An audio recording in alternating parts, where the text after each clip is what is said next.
So everything is happening here at Cape Town Art Fair. We have collectors here, amazing exhibitors. I think I'm really in the right spot. We've got Art School Africa here. We've got AVA Gallery.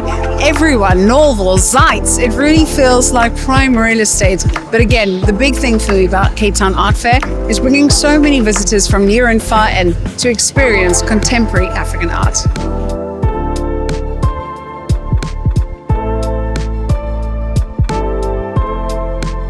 I am so happy to be sitting here as we celebrate the launch of We the People. Now, Liese, I saw your exhibition at Norval. To have the book, and you've signed it for me, I'm very excited. 30 Years of Art and Democracy in South Africa. What is it like to see the book?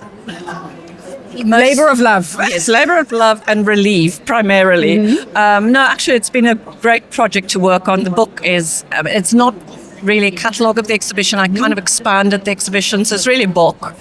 And I loved working on this project because it's so broad. I had to do a lot of research, obviously, but I just came into contact with so many different themes and artists. I mean, it's over 100 artworks, 70 artists. It's a major relief, but it was wonderful working on the project. I'm so happy because I was sitting in the taxi with you in Accra as you were speaking and starting to source works for this. To see this sort of journey from Accra, watching you put it together, seeing the exhibition, and now seeing the book. Publish or perish, Koyo always said, and you publish. Yeah. Thank you for this. What are you most hoping that people feel once they've read through this book? Well, from the get-go, my aim with this book is to write something that is accessible. I think there's a lot of jargon around. There's a lot of specialized books, which, I always also contribute to. I'm also guilty of. She is an art historian, so I mean, it is going to be highly academic, but yes. So this is not. I do write a lot of sort of academic works, but the whole aim was to produce something for people who are interested in art, but maybe they don't have that vocabulary that you use to access art. So it's supposed to be very accessible, and it's a little bit, it's like looking at our democracy through the lens of contemporary art. And you can literally open a book somewhere, look at an artwork and read a little bit about the artist. So it's supposed to be a very accessible, very easy overview of the last 30 years of art in South Africa. I love how it contextualizes the art and it gives us a place to know where we are coming from and it gives us a direction for where we are headed. So thank you very much. So lekker om met jou te praat. Fantasties om hier te wees. Altyd lekker. So I appreciate it. Thanks, thank you. Joanne. Thank you very much. Thanks.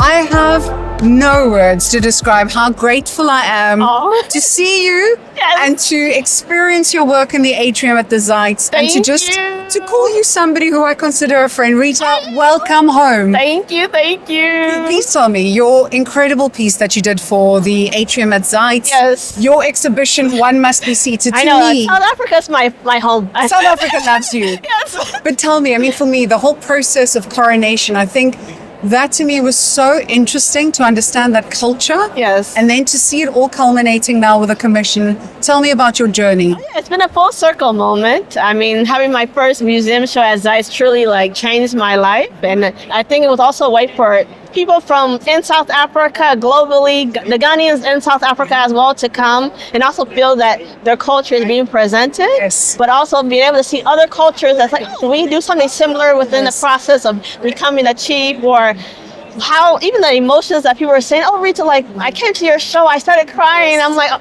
it was very overwhelming because I'm like, I don't know. I never expect what people will feel. You can always say, okay, I'm an artist, this is my show, but you never know what impact it will actually make them feel within their own lives. And I'm happy that with the show, it made people feel like they were a king, they were a queen for that day. I felt when I was seated. Yes. Also, even the title of the show, all of that. One Must Be Seated, yeah. What I loved is the fact that I was there with Koyo in your studio. Tell me about the impact that Koyo had on your career. I won't get emotional, but Koyo really changed my life. I mean, being able to meet her at the first time in Ghana, and she's like, we're giving you a museum show. I was like, especially at a young age. And for me, I wanted that show to also show her that, you know, she has given me this place, this vision, and this space to be able to showcase who I am as a Ghanaian artist, but then also being able to now extend it to the procession within the atrium. Like, I don't know I don't know how to describe the feeling that I still hold within them, but like I love her. And her legacy throughout it continues. Her legacy is also part of what's informed all of this. Because she made me rethink about my process, to be more intentional within my research as well. She always makes sure, like, why are you doing this? Why did you pick this type of fabric? Why are you picking this color of gold, you know? And I felt like a lot of times, not many people will question you or critique these things with you. They're like, oh, this is your work. Okay, great, let's exhibit it. But no, within each of the journeys, she was making sure that she questions everything that I do to make sure that the final show is how beautiful as it was. And I mean, to be able to end it with the procession as well, you know, and I think it was amazing to also have that as a project that sadly was the last thing that she also saw. But it was a way for me to also say that, okay, I have made her proud. I think it's so beautiful what she said about death, that there is no...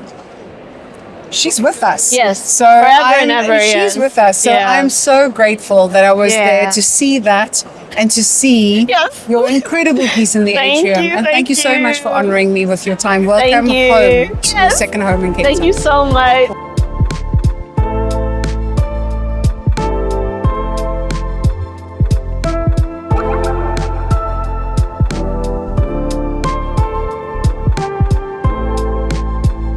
I'm so happy to sit with you. I think I followed your journey on various channels for a while, but to sit with you and to have a chance to delve into your work, it really gives me such joy. So, Blessing, Roy, welcome to ARTdacity. Tell me a bit more about who you as an artist are.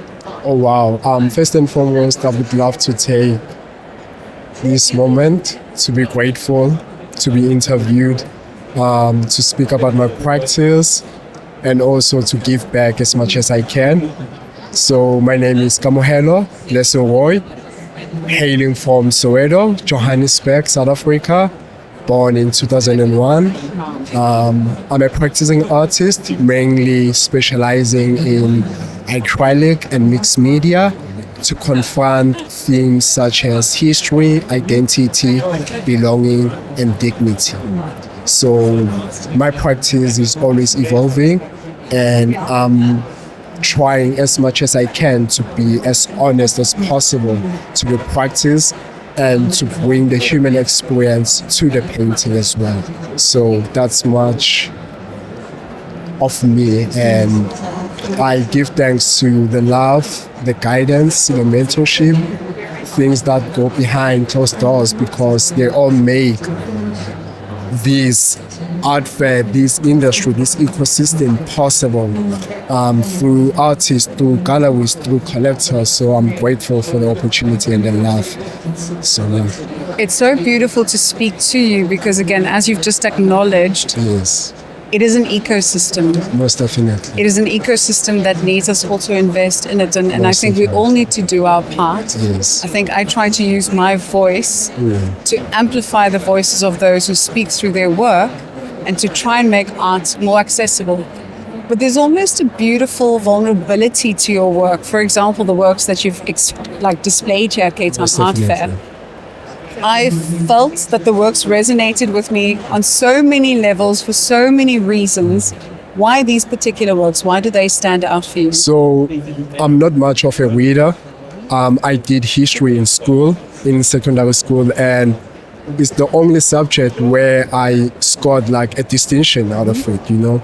So it's like having to know about our history as people of color, especially here in South Africa, and the struggle that we have been through and the accomplishments that we have made through collaboration to be where we are. It's always a thrill, you know, to experience.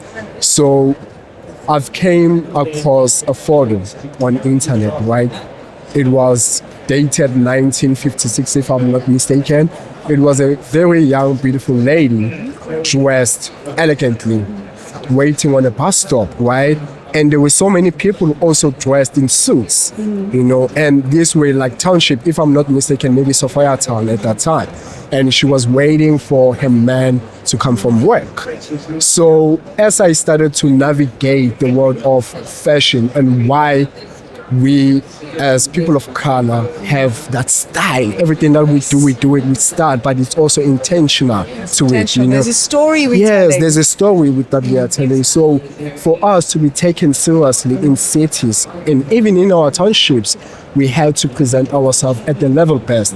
And mind you, we were given so less economically, but we were able to pull out everything and to romanticize the everyday life. So for me to kind of like bring those experiences, because I live and work in Soweto, so I engage with those experiences every day. I talk to those people as I've been a street vendor, trying to fund for my practice in 2022 during the pandemic. So I kind of like know, and I kind of like feel like it's very important for me to tell those stories. So in the painting, there's a use of collage, and there's this bag, mashanga in the back, right? And it became controversial when a high-end brand kind of like used the trademark of it into the global scale of fashion. And to us, that bag speaks about migration, belonging, healing, resilience, right? The Ghana Must Go bag. It's a bag that has traveled the continent in various contexts. And I was using it to carry my own stuff to sell as a street vendor. So I have like a personal take to it, you know. And also I just wanted to present South Africa as a unified state, you know. So you see the use of the flag and what the flag represents, you know. It represents its people, you know. It's like we came a long way for us to be here, to chat as we chat, to give as much as we can. So it's always an uplifting experience to take a moment to pause and reflect and to give gratitude to those who came before us, who paved the way for us to walk boldly, firmly, to also not feel ashamed of our stories and where we come from. Our stories shape us. Yes, because they truly do, you know, and I'm so grateful, even though some of those stories are so painful, but I'm so grateful that we are able to turn that into something empowering to the world. And I come from the cloth of so many artists who have made it possible, and for them it was not so easy. So for me to be here and doing that, it's always so beautiful. So in my work, there's more to give, and I just want to be a child again, to play, you know, because the world takes the innocence out of you. No matter the race, no matter the color, it does, you know, because we are moving so fast, you know. So I just want to be generous with myself, to listen to myself, to reflect. And also I use certain elements in my work. I don't use paint only. I use vulnerability. You know, I use doubts. You know, sometimes I get uncertain when I step into the studio. Those moments are also necessary for me to be able to do what I do. So that's why when I complete the body of work, I do some sort of like a prayer as a manifestation to give thanks, you know, because it was not easy, but for the completion of it, I give thanks as it's going to be outside of my studio and be with people that I've never met, maybe, you know. So yeah, it's always a pleasure, and I give thanks always. I appreciate your story. I think it's also one of those things artists speak through their artworks.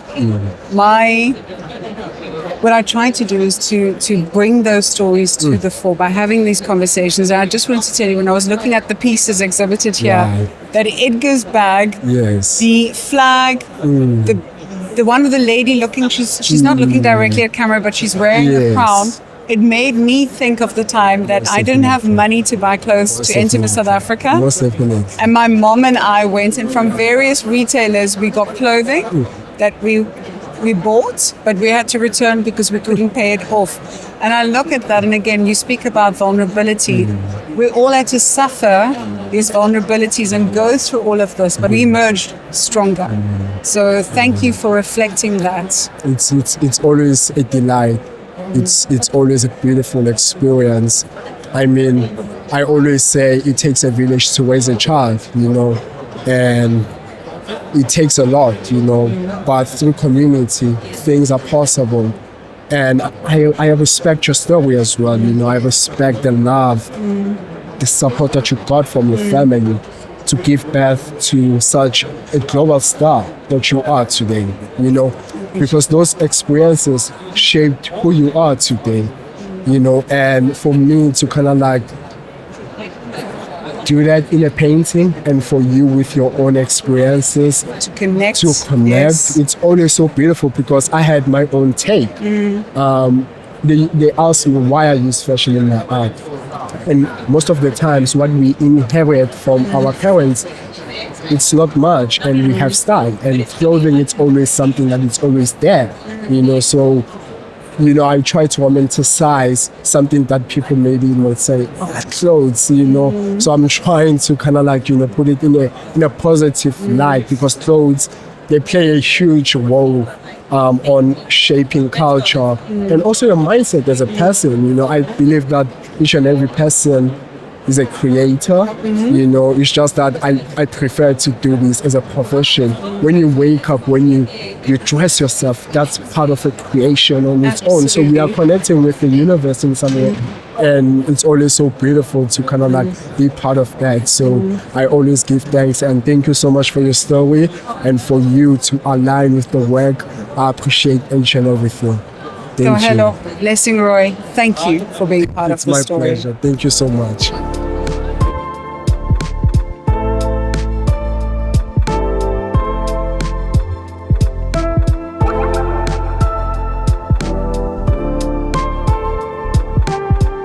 So to be totally honest, I know that everyone watching Dad prefers to see you and not me.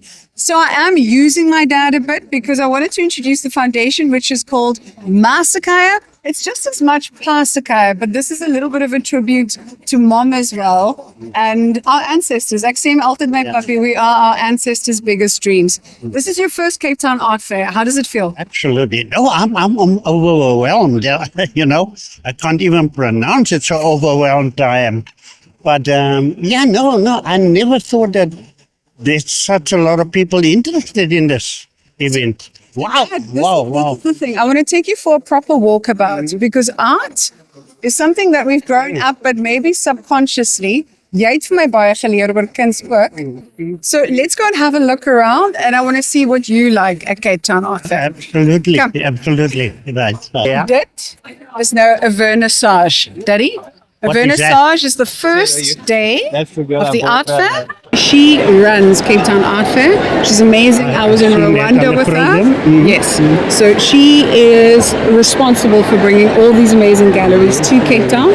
This artist, she comes from Egypt. And I actually just saw her now in Doha. So it's so nice to see all of this. We interviewed them for ARTdacity as well. Opa Dopa is going to take quite a while to decide what he buys. I'm going to leave you guys. I'm going to take you and we're going to go shopping. Ons gaan vinnig shop en as jy baie geld het. So Dad, your first ever Cape Town Art Fair, you've had a bit of an overview. What would you say? What was it like? I don't know what type of word you use to describe art within the community. I just know typical South African. Awesome. And you enjoyed wonderful. And wonderful. And it ranges from what you can observe directly and others that you have to think about in terms of meaning and what exactly does the artist wants to communicate. And sometimes I would think the obvious may not exactly be what you think it is. Yeah.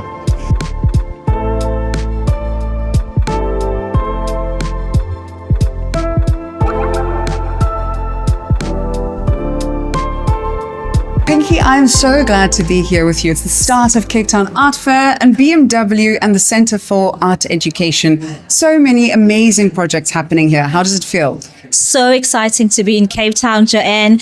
The Cape Town Art Fair opened yesterday with the vernissage. It was really good seeing you there. And today we're here at the Zeitz MOCAA, really interacting with the BMW Centre for Art Education, advising all of our patrons, what the Centre for Art Education actually does does. It's really exciting. Lovely to see you again. So good. And Pinky, again, as you said, all of our patrons from around the world. We just spoke to Quentin from New York. We've got literally people from every corner of the globe, and everyone also very supportive of making art more accessible for more people in our country.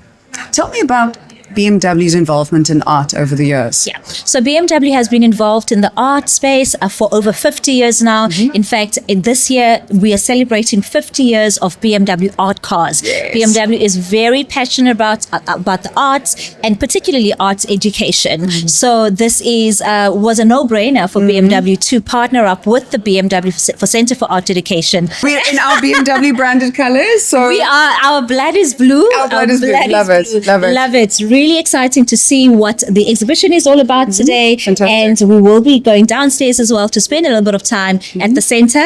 And it was lovely to hear our very experienced and exciting staff member, the team. This is the team. Yes. That's what I wanted to say as well.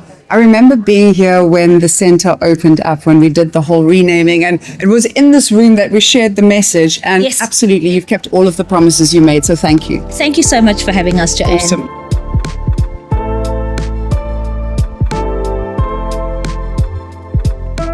Zora Opoku is an incredible artist with also mixed heritage, and having a chance to speak to her, sit with Koyo back when we did our Zeitz MOCAA art tour in Ghana was just incredible. We spoke about her having a father from Ghana, a mother from Germany, and how she yearned to go back to Ghana, which is now where she works.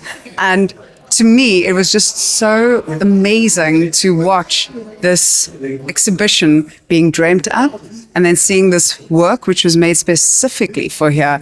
She is really an artist that speaks about identity with such poignancy and depth. So this is a survey exhibition for Zora Opoku, a German Ghanaian artist that has been working for over 30 years. Surprisingly, this is her first solo museum survey show, a long time coming, if you'd ask me. Zora has been working in multiple disciplines. She actually started in fashion and photography, and then obviously, as you can see, moved into textile.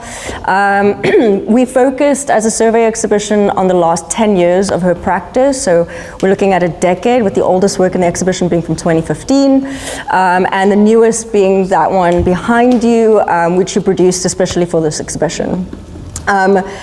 Curatorially, Pekeng and I really thought about environmental elements as a way to structure the narrative of Zora's practice, which is incredibly large and dense. We focused on ground, air, and water as grounding, I guess, is the curatorial grounding. Framing, thank you, Pekeng. And yeah, so Pekeng, do you want to add anything before I start going off on a long tangent? I think, yes. Okay. Framed according to these elemental themes, ground, air, and water. I'd say things to take note of are how Zora kind of, because she's practice is multidisciplinary, you see that in the vocabulary of the artworks. There's multiple mediums in conversation with each other, like you can see here, photography, stitching, screen printing, and I like this idea of the copy or the iteration, and how she takes that further. And I mean, you can even go deeper into how these ways of working, how they complicate how we think about identity and its formation. And because Zora's practice can be seen to kind of like belong within this identitarian discourses, she kind of pushes that forward with how she works with the mediums that she works in. And also fashion design being this practice that is so identity associated, if you want. She really pushes that practice even further with her visual artistic practice. Yeah, so as you guys walk through, it's good to note these things, try to look at how Zora's practice has evolved, so different types of materials that she uses and applications, and then also just take a note of the exhibition design, which is very unique to this exhibition, which is in reference to the traveler's tree or the traveler's prom that is also very prevalent in Zora's work.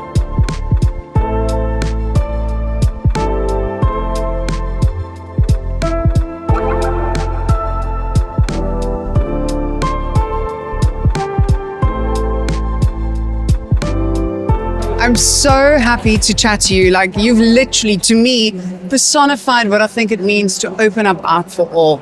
Your pieces at Norval, when you did the editions, I ran and I wanted to get them because for me, again, access and seeing ourselves reflected is so important. What brought you into the art world?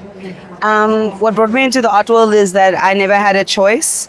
I had to be in the art world. I couldn't do anything else. I was so dumb at everything else. So that's what brought me into the art world. You're so creative, and that's what brought you into the art world. Tell me, the way you bring your culture and your identity into your works, why is that so important to you? Because the job of an artist is to reflect what's happening around them, to them socially, to their own world, to their own families. And so I think for me, being in the art world and being an artist is just an integral part of my personality. I didn't have another choice, and I love to talk. And art gives me an opportunity to be a bit quieter and to just do something that reflects my personality and my opinions in different ways. You became a mom not too long ago, and I've been watching that journey. Do you think that impacts the message that you bring forth in your work? Absolutely, but also I had my baby when I was super old already. So I was a 37-year-old first-time mom, and that experience has just taught me stuff like I wish it was illegal for people to have babies in their 20s, and also that when you get to my age, it's more about the baby slotting into your life than you slotting into the baby's life. And he's just great. It hasn't really changed my practice because my practice was already very erratic and spontaneous and fast and weird and broken up into pieces. And so audacious. I think that's to me, there's such an audaciousness about your work. You go out there, you confront topics that sometimes people don't feel they want to speak about in polite company. Your exhibition at the Norval for me was also so profound because it was about our identity. I mean, being a brown person or a so-called colored person is a complex thing. So even what I say or what I feel is true about it might not be true for another person who perceives themselves to be colored. But what's nice is when we kind of stack all these experiences up, we can kind of start to do a recon and see that we're not so different after all. Very true. What are you excited to see here at Cape Town Art Fair? Outfits. Yeah. Because you Gowns. always bring the looks. Okay, fantastic. Today is just a 65%, but yesterday I was 105. You're always 110% for me. So thank you so much for joining me, and thanks for a lovely conversation. Thank you, Joanne.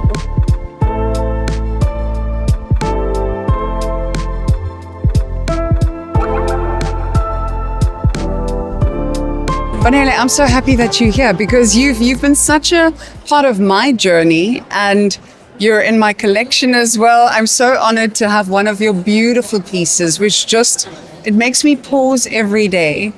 I'm pausing and I get a chance to listen to you. How has your journey been thus far?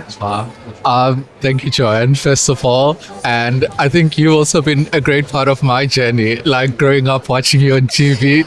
And I think you've really been a true force of inspiration. And even what you're doing right now, just really democratizing art and really making it accessible in conversation. I mean, no one can ask for anything else I but this. that. So really, thank you. Banele, for me, when I look at your art, when I look at what artists do, they literally are the voice pieces of the people, the voices of the sometimes forgotten voices. And you've been able to bring such calmness. I mean, you've just come back from your residency in the UK. That's true. Tell me about that. How did that perhaps influence who you've become and are becoming as an artist? Yes. Interestingly, the big thing for me was I looked up to Tracy Emin when I was growing up and in varsity, and sometimes you don't know how that is going to happen. I never imagined meeting her ever in my life. What do they say, Banele? They say you should never meet your heroes, Yes. and there you have a chance to do a residency. So it was actually good. It is incredible. And I say this because I felt like being there for me, it really reminded me of my dreams. And I felt like I was almost performing at a world stage, and I felt like I had to bring all of me in everything. But also something that I took with me was allowing myself to have a bit of silence within my days. So now I'm a bit more selective of how I spend my energy, how much I avail of myself in like to the public. And because I think as an artist, you're constantly giving. Yes. As a gallerist, I'm giving. Yes, and you give so much for others. I think I bought Mankebe's work from you at the and last I art appreciate fair. that, yes. I appreciate how you are there for others. And that's Thank something we you. need to do. We need to open up more spaces for more artists Yes. and for more art professionals. That's true, yeah. I loved watching your pieces, the beautiful, big, expansive flowers that you did in your residency. Yes. Do you feel that you've got different voices that you use at different times in your work? Yes, definitely. I think a lot of people don't pick on it, but they're always like, why are you doing that? So essentially, I've got moments where I'm observing outside and I've got moments where I'm observing inside. So like, I think at a residency, it's hard to immediately pour out what's within. Yes. So it's easy to rather observe the environment and actually depict that while you're still learning to unfold yourself. And I think it's just a point of vulnerability. I think I'm better to be vulnerable in my studio at home, but I think as I navigate other residencies, I also have to protect what's inside as well. And it is so true what you say. We have to protect our own peace. Your idea or your calling or your vision to have your own gallery, why did you decide to do that? Did you not feel that there was somebody adequately representing artists who you would have wanted to see represented? Or what was the intention behind starting your own gallery?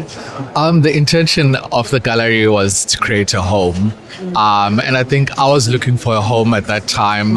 This is like 8 years ago, 9 years ago, where I could be fully myself, colorful. I'm glad today I'm not wearing all black because I'm usually doing that. But I really wanted to kind of like share a space where artists could really like, every exhibition would be tailored to them, because like to have a single color represent every artist, I don't think that's fair. And I felt like, and we've done that the last 8 years, each exhibition is tailored to each artist, and in that way you're really representing their voice. And I think in also that 8 years I was learning to find my own voice. Yes. And now because I work with Goodman, and they reached out in 2018, 2019, but I didn't feel like I had my voice, and now I feel like I'm more confident in that. It's so true, because I think, especially when a big gallery, for example, a Goodman approaches you, you want to know yourself before you go to a place, and you don't want to get pulled in and lose your own identity. And I think you've managed to preserve your identity so beautifully. Thank you, Banele, for Such a everything that you pleasure. do. Thank you as well. Thank you. Like, you're constantly inspiring everyone, and we appreciate that. Yeah. Mr. Sam. Yes. What a privilege and an honor to have who I think is one of the absolute icons of contemporary African art. Thank you so much for joining me for my podcast, ARTdacity. Thank you for inviting me. I'm so happy to have you here and standing in front of one of your incredible works with one of my icons as well. Please tell me about this particular work. What was the intention and inspiration behind this? Well, when I did my show, Art Meets Fashion, I couldn't leave Shade outside. Of course. Because she's so stylish.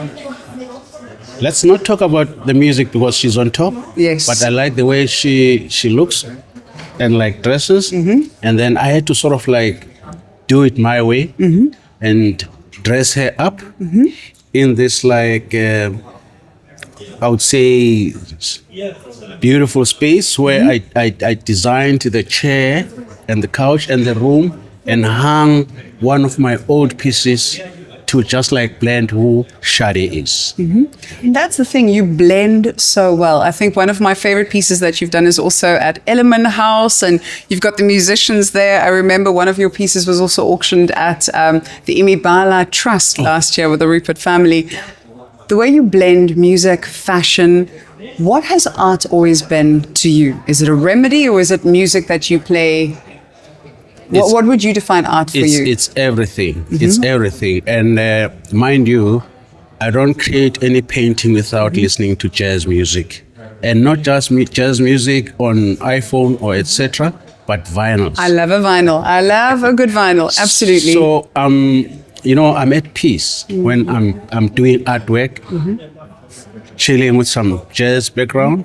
And like some times ago, I saw a short movie of Jean-Michel Basquiat, and like I thought I'm the only one. He was busy in his studio, and then there was Miles Davis sound in the background. So I think this is a norm among us, and at the end of the day, when you chill, you look at what you have done, and the music is still playing. You say, well done, Sam. Absolutely. I'm gonna absolutely go well done, Sam, because as you said, music, all of these different forms of art, it's actually a symphony that plays. It's the art, it's the music, it's the fashion, it's architecture. We're actually just part of a symphony, aren't we? We are. And like on top of that, good food. And good food. And good faith and religion as well. So there we've got the arch. Tell me about this particular work. The arch, I mean, like he was never like a formal arch. There was so much humor. I was always in stitches when I was like listening to him. So I said, he's one of my icons. Let me just pay homage to him. And like now, this is like my other skill in my practice, because like I can draw because I was taught how to draw. Yes. And then this is what I did with the arch, drawing and like collaging. So yep, it's a different theme from Sade. I love these two. These pieces almost feel like they juxtapose, because the arch's music is almost a reverence, and he's composing a symphony between the heavens and the earth. Correct. The arch actually passed soon after my late brother in 2021. So I always have a feeling that the two of them are listening to jazz music together in heaven. Yes. Your journey as an artist, you've had such an influence on so many younger artists as well. How would you describe your journey? It's been a very rough journey, but I pushed my passion, and I said I'll get there because I know nothing else except to practice art. So discipline is also added in. Absolutely. Mutual respect is added in. So those are my tools to be where I am right now. And you continue to grow and inspire. Thank you very, very much for You're joining welcome. me. Thank I you. appreciate it. What an honor. Thank you.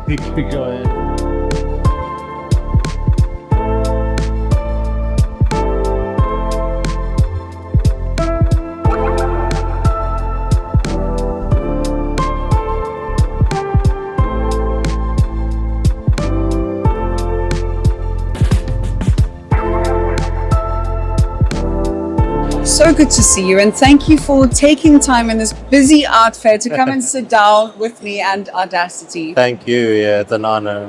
Yeah, it's lovely to see you. It's so good. We were just speaking now. The first time we saw each other at an Ethiopian restaurant. Now we're sitting here in the CTICC. Yeah. You have your show happening. Tell me a bit about your show and who you are. I think let's start there. Thank you. Yeah. So my name is Kensanim Kari. I was born in 1994, 18 July. I share a birthday with Nelson Mandela. I was about to say that is quite a significant date. Quite a significant day. Yeah, lots of pressure on my shoulders. But the show I'm showing here at the Investec Cape Town Art Fair is called Between Two Sessions.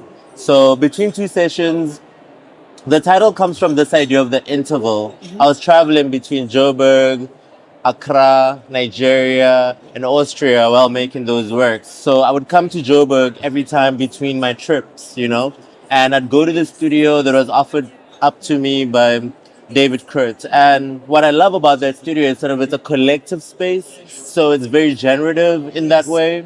So I existed in the interstitial, right? Whereas I come to Joburg, I go elsewhere. I come to Joburg, I go elsewhere. And when I started making the works, I started seeing this sort of interstice existing within the medium I was using, which is monotypes. So a monotype is created by creating pressure between two surfaces, which makes an imprint on the paper and transfers, right? So it's a relational medium. So unlike paintings or photographs, it's produced in the interstice. In that space, the organs in our body exist in the interstitial. It exists in the break, in the pause, in the moment in between, the moment between two breaths, right? As you breathe in, you can only breathe in and out because there's an interstitial space. So I use that as a conceptual framework to create 8 monotypes and 2 video interactive works. it's been a hit with the kids. Kids love it. It's interactive. It's a mirror. You know, they dance. There's also a performance intervention which introduces balloons into the exhibition. You know, I'm going to have to bring my kids now because Yeah. I've got them all You have arriving. to do it, yeah. So I've been giving balloons out to kids all weekend, and you know, it's been wonderful exchanging with that audience, you know. Yeah, and people greeting me, you know, But kind of isn't thing. that the Yeah. lovely thing? Because I've also Yeah. felt this is making art more accessible. Yes. The fact that there's a lot of people in here who might not be collectors yet. Yes. There are a lot of children here. Yeah. And again, art, yes, it can be absolutely cerebral. Yeah. But it can also just be a space for us to breathe and reconnect Yes. with ourselves and each other. Yes, if you don't leave with an object, you leave with a feeling, you know? And I think it's about the feeling that art is creating. You know, when I see joy, when I see amusement, you know? I mean, my work is very ambiguous because it's very abstract expressionist. And in that ambiguity, there's room for the imagination to go where it needs to go, you know? I mean, imagination precedes knowledge, you know? And I think that's really what I'm tapping into with this body of work. Yeah. I'm going to go and have a look at it. And as I said, I'm going to bring my kids. I apologize in advance for any disruption I'm Come bringing. play with us. Yeah. I'm going to come play. Come have fun. You're not scared of disruption. You wrote a beautiful response to someone's criticism of last year's art fair. Yes. Tell me what it is to you to Yeah. be able to voice and be heard in this Yeah. day and time and space. Yeah. You know, I think critique is not judgment. Critique is a judgment is final. A judge makes a judgment, you go to prison, you know? You can try to counter it, but critique, there's a bit more Leeway, surface play, area. yes, yes. And I think it's a dialogue, you know. The person that wrote that article is my friend, you know, it's someone I know like intimately, you know. So for me, it was an opportunity to sort of expand upon and unpack and see where the opportunities are, where the blind spots are. You know, if you don't have people critiquing you, you can't grow. You know, I like always that's say, the beauty of it. But this is the thing. My husband always says to me, you have to handle the criticism with the same grace you do Yes. the compliments. Yes, yeah. And it is it's the highest important. form of love for me. Yes. You know, it's the highest form of love. Yes. The person that will tell you your flaws, but in a way that has humility, in a way that has grace, and in a way that makes everybody's lives better. So I'm always open to dialogue, and I hope, you know, there's always critique, you know, that we continue speaking, that there's no silent treatment, you know, that people don't feel surveilled or scared to say what's in their heart, what's I in think their it's mind. so good you mention it now, Yeah. especially in this week in which we are speaking you know, it's so a much tragic about week. You know, I also wrote another text about what's happening now, elegy for elegy. When I wrote that text, I knew we were not going to be at that pavilion because really the reason why is because of Gayton Mackenzie's political position, you know, and it tells Gayton, us... I'm waiting for you. I'd love to have you on ARTdacity, putting it out Yeah, into we the need to talk universe. to you. I want to hear your side, but yes, you know, continue. but you know, I think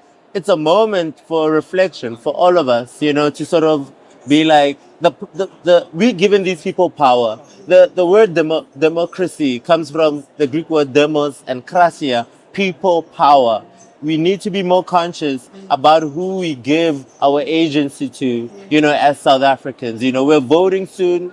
We need to register to vote. We need to be careful with who we put into power because it really defines like the future that we're building.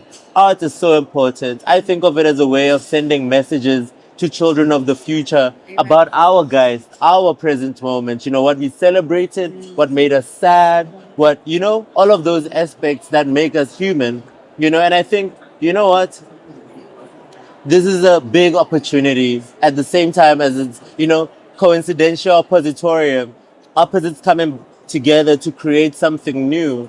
And I hope at the next Venice Biennale that we stand up and we show who we are. We start you know? now. We've got Exactly, 2 years we start because we're going to have to now. make double a Yeah, statement in 2 and years' the time. energy is already here at the fair. You know, I think all the sections, tomorrow's today, solo, they're so well curated. Young voices are being like raised up. There's a generational transfer of power that's being redistributed, and it's so wonderful to see. You know, even the work that you've been doing, documenting, sharing this. We need more platforms like that for art literacy, but also to involve people and make art something that that's communal and that belongs to everyone because it belongs to all of us, you know, at the end of the day. I think that's a perfect spot to end Yeah. off on. Thank you so much for Thank your you for the time. conversation. And I thank hope you we for being continue part. soon. Amen. Yeah. I will continue being the voice for those who don't have a voice until they are Exactly. able to speak loudly I enough. appreciate that. Thank Yeah, you. lots of love. Yeah. Thanks for your time.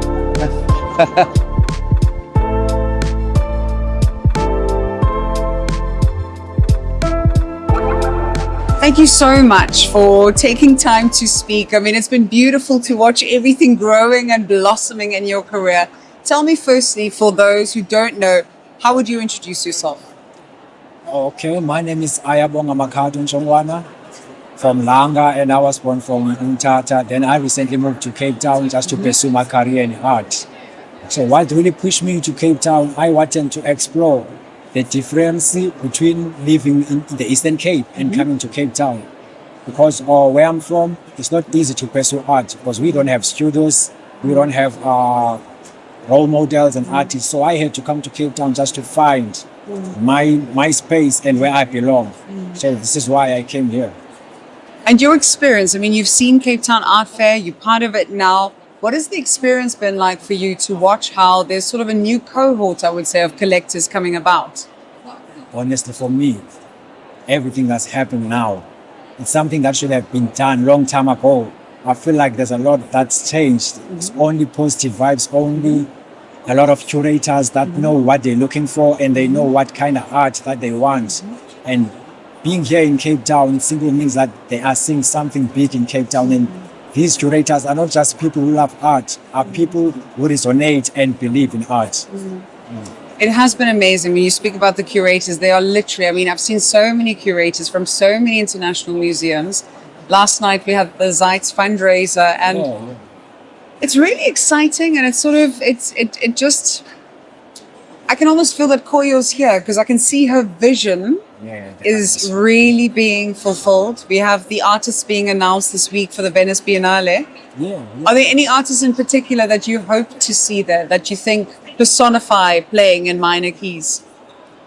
You know, I love almost all the artists now that are coming through, but in particular, it's sometimes I don't have one particular artist because now there are a lot of artists, to be honest with you. I would even say your own name. You're allowed to say your own name. Yeah, because that's what I feared to say, because I feel like I also need to be in these spaces. But I also believe that me not being here, it doesn't mean that I'm not worth it. And the artists that get the chance, it also means that it's their time now. So whoever now that gets the chance, it's their time to shine. So I appreciate whoever gets the chance. I don't wanna bring another name because for me it will be like those people who already made the chance, they don't belong there. So whoever get the chance, it's because they deserve it. So that's what I feel. And tell me, in terms of your latest work, what do you want to share about that? What is it that for you is something you want to share about what you worked on? As you know, with my work, firstly, I celebrate people living with albinism, people living with vitiligo. So now I'm at a stage whereby these people, they're starting to take control of their lives. Because in my first collection, they were living in fear of the community because they embrace the stigma that these people, they don't see them for who they are, they see them for their benefits. But on my current series, I'm celebrating those people because you can also see they're wearing birds, which proves that they are born again. So now it's time for them to take over the industry, it's time to take over the world. So now I want people to be bold for their skin color, because in the previous time, we were being judged for our skin color, but now I want everyone to be proud and be bold of how they look like, because they are more than their skin. It is in their soul. So that's what I want to showcase in my art. You remember that I acquired one of your works? Yeah, the very first. And I remember when you actually came and personally delivered it, and I watched my children unwrapping it. Interacting with the piece as well. Interacting with the piece. The Amawele, the twins, I see a boldness, I see a defiance, I see a pride. And I'm so proud of what you are doing for artists who come from different backgrounds. So thank you. Definitely. I thank you as well for purchasing that piece. Because, you know, I think I never told you, But the first thing when I got to your space, when the child came by, the two children, the girls, I saw exact the girls are painted on the pictures because they give me it felt like I saw them before I painted the pictures, and they also had the interaction with the artwork as well. So for me, it felt like the piece is where it should be. I wouldn't be wanting anyone else to have that piece more than you. That piece, and I'll tell you this from a personal perspective, that piece for me reflects the colorism that we have in different races as well. I've got one child who is very light and fair-skinned, Other one, yeah. and yet they look like twins, but also how society reacts differently to a lighter child versus a darker child. And that's just in general one of those things that we have to be aware of, and that we have to teach our children to be proud of who they are. So thank you for your series, and thank you for your work. I thank you so much.